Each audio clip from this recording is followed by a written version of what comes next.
One morning in May, I met old Kit Carson going away. He was going away with Buffalo Bill. Presenting a report to the American people by the Ballad Hunter. Now don't go In each of these programs, the Library of Congress presents John Lomax, the Ballad Hunter. For more than 30 years, Mr. Lomax has been gathering the songs of the American people. Songs that were not written down or learned from books, but folk songs of the people, sung by the people, and made into recordings on the very scene. To collect these songs, Mr. Lomax has ridden night-herd with cowboys, visited ballad singers far back in the mountains, gone to dances in the country, and spoken to tenant farmers in the deep South.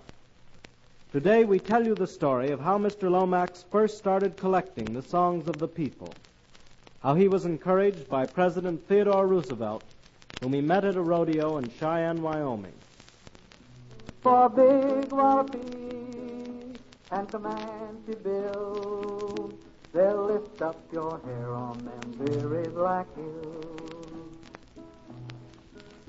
The roundhouse at Cheyenne is filled every night with loafers and bummers of most every plight. In their backs is no clothes, in their pockets no bills. Don't go away. Stay at home if you can. Stay away from that city. They call it Cheyenne. If I had obeyed the advice of this song and stayed away from Cheyenne, I would perhaps never have seen the famous Cheyenne rodeo, the grandfather of all rodeos. 20,000 people gathered to see the vivid exhibition of ranch life portrayed by working ranch hands. I had come not only to see how the experts roped cattle, milked wild cows, bulldog steers, and rode unbroken horses, but also to collect the songs of the cowboys. And it was in Cheyenne that I first heard, "Goodbye, old paint, I'm a-leavin' Cheyenne."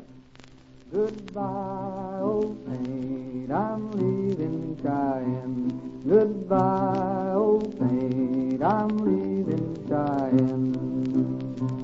I'm leaving First night I got to Cheyenne. I met my old college mate, Booth Merrill, coming out of a swinging door as I was going into a saloon with my recording machine in one hand and a big horn in the other.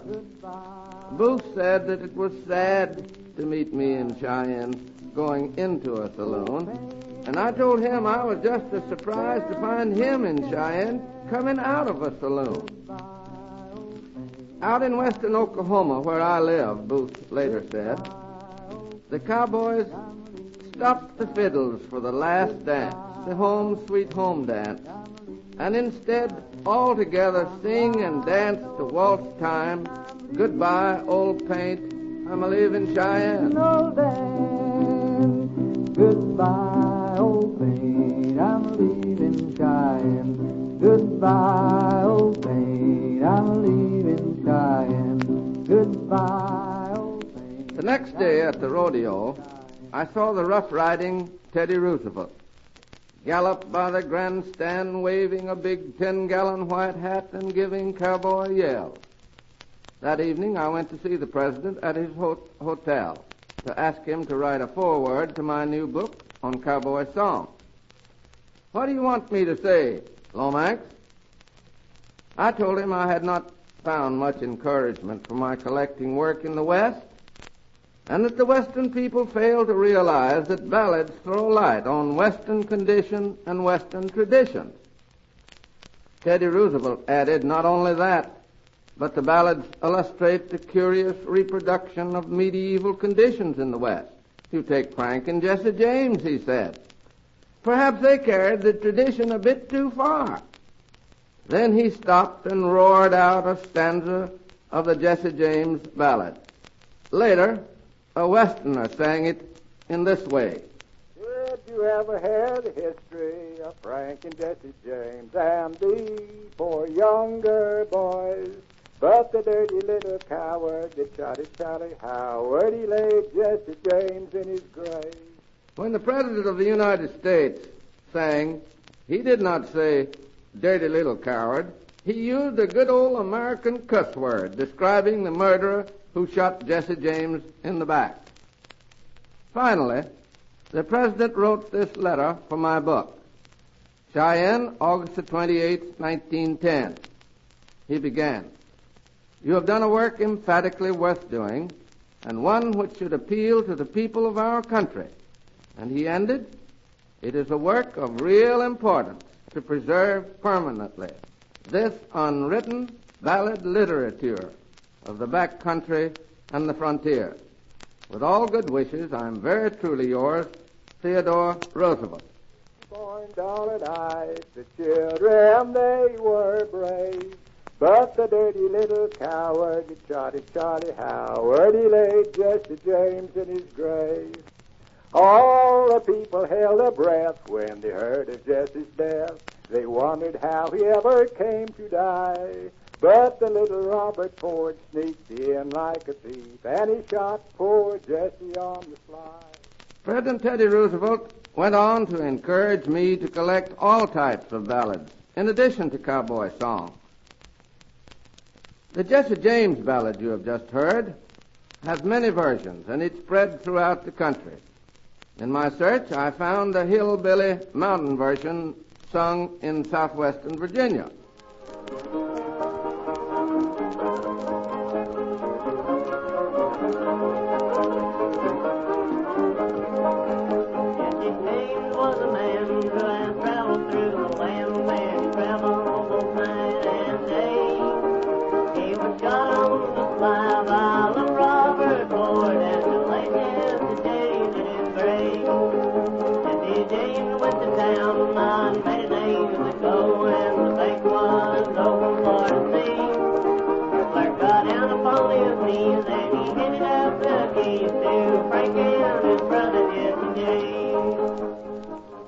I traveled all through the back country and through the frontier, searching for more ballads of the American people, for miners' ballads, for railroad ballads, for cowboy songs and sailor shanties, the songs that the people of America sing while they're at work. In northern Idaho, Blaine Stubblefield, a lumberjack who had made the trek from Tennessee to Texas and then on to the canyon country of northern Idaho, carried with him along the way an Irish-American song called Brennan on the Moor, close kin to Jesse James. South of fierce highwayman, my story I will tell. His name was Willie Brennan, and in Ireland he did dwell. It was upon King's Mountain he began his wild career, and many a rich gentleman before him shook with fear. Oh, it's Brennan on the moor, Brennan on the moor, bold, gay, and undaunted stood young Brennan on the moor. A brace of loaded pistols he carried night and day, but he never robbed a poor man along the King's Highway. He robbed from the rich like Dick Turpin and Sam Beth, and he always divided with the widows in distress. So it's Brennan on the moor. I gathered many songs that are characteristic of the kind of songs that President Theodore Roosevelt liked so much. In Vermont, a man sang the jam on Jerry's Rock, the story of a log jam where Foreman Monroe was killed. According to the songs of the lumberjacks later, Jack Monroe was drowned in almost every lumbering state in the Union. Come all of you young shanty boys, come listen while I relate concerning a young shanty boy and his untimely fate. Concerning a young riverman with courage bold and brave. It was at the jam at Jerry's Rock he met his watery grave. 'Twas on one Sunday morning, as you shall plainly hear. All logs they piled up mountains high, we could not keep them clear. The foreman says, turn out, brave boys, with hearts devout from fear. We will break the jam on Gary's Rock, and for Eagle's Son we will steer.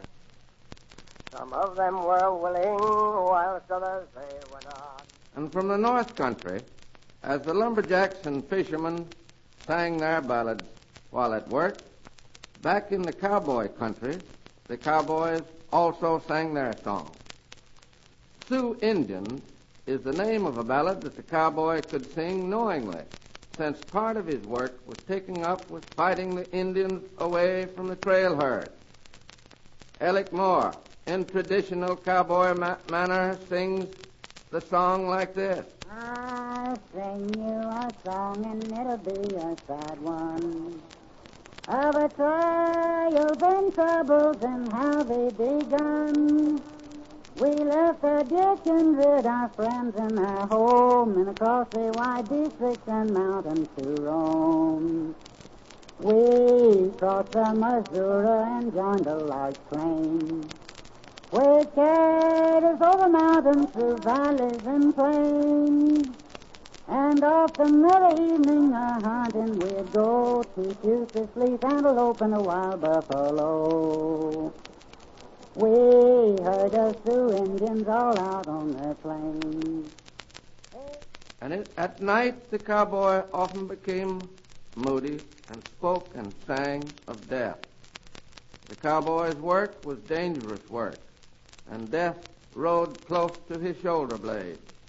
Oh, bury me not on the lone prairie, where the owl all night hoots mournfully, in a narrow grave just 6 by 3. Oh, bury me not on the lone prairie. The tragedy of death was always with the cowboy. Sometimes he was killed in brawls or fights, or at night in front of a stampede riding a horse that happened to step into a prairie dog hole. There was a graveyard at the crossing of every principal river between Texas and Montana, where these boys were drowned, swimming across swollen streams with the herd. Oh, bury me not on the lone prairie, where the coyote howls and the winds blow free. Oh, bury me not. And his voice failed there, and we took no heed of his dying prayer. In a narrow grave just 6 by 3, we buried him there on the lone prairie. Oh, bury me not on the lone prairie, where the wild coyotes can howl o'er me, in a narrow grave just 6 by 3. Oh, bury me not on the lone prairie. You have just listened to short fragments of a few of the many narrative ballads I have stored in the Library of Congress. Ballads made by a man President Theodore Roosevelt happily called Vikings. In traveling 300,000 miles, I have recorded the tunes of more than 10,000 songs. This permanent record of the singing of American people at work and at play is now preserved in permanent form. In subsequent programs, you may hear the music of some of these songs. Goodbye, old maid, I'm leaving Cheyenne. Goodbye, old maid, I'm leaving Cheyenne. You have just heard another story told by the Ballad Hunter. The songs you heard on this program were actually recorded on the scene where the ballad singers were found. This program with Mr. John Lomax, Honorary Curator of the Archive of American Folk Song, was presented by the Radio Research Project of the Library of Congress.